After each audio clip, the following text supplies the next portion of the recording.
So I figure out where I want to be, figure out where I am. Now I got to get from point. So how do I get to the new position?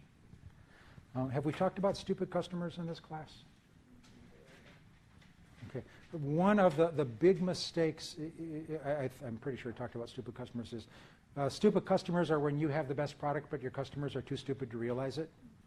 And what's the solution to stupid customer syndrome? Education, right? If they understood how great your product was, they would buy it. So when you have stupid customers, the logical thing to do is to spend money to explain to them that they're wrong. So not only are you stupid, but you're wrong. Yes?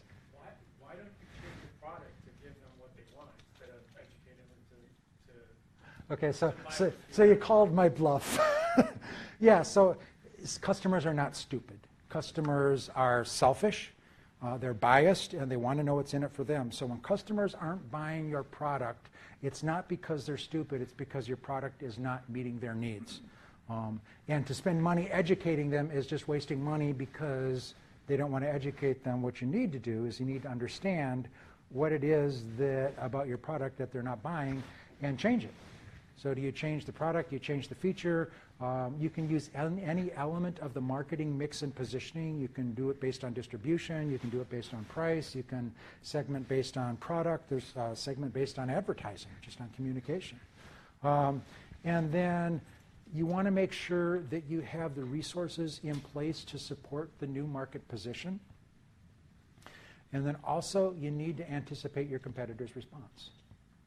Because if I start offering, I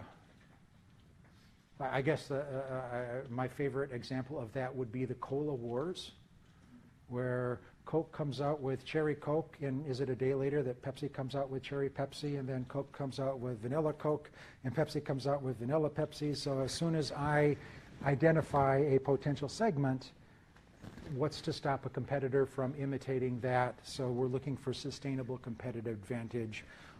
And when we talk about the product life cycle, there is a place in marketing for these small incremental changes because they generate excitement around the product, but they're not going to give you a sustainable market position.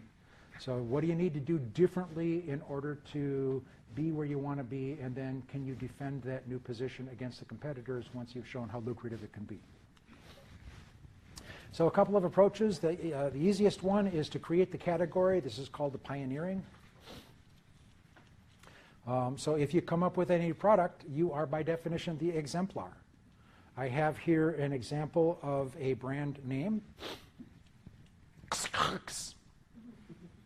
Right there, X-E-R-O-X. That's how it's pronounced, right? Pretty catchy, eh? Why would anybody, I mean, let's forget about whether or not that was a good brand name in the first place, but what do you think of when you think of copiers? Xerox, because they invented. Yeah, it's become the generic, almost the generic name for it. So Xerox has occupied that position as what's the first thing you think of when you think of copiers. You think of Xerox, and they got there because they created the category. They invented xerography.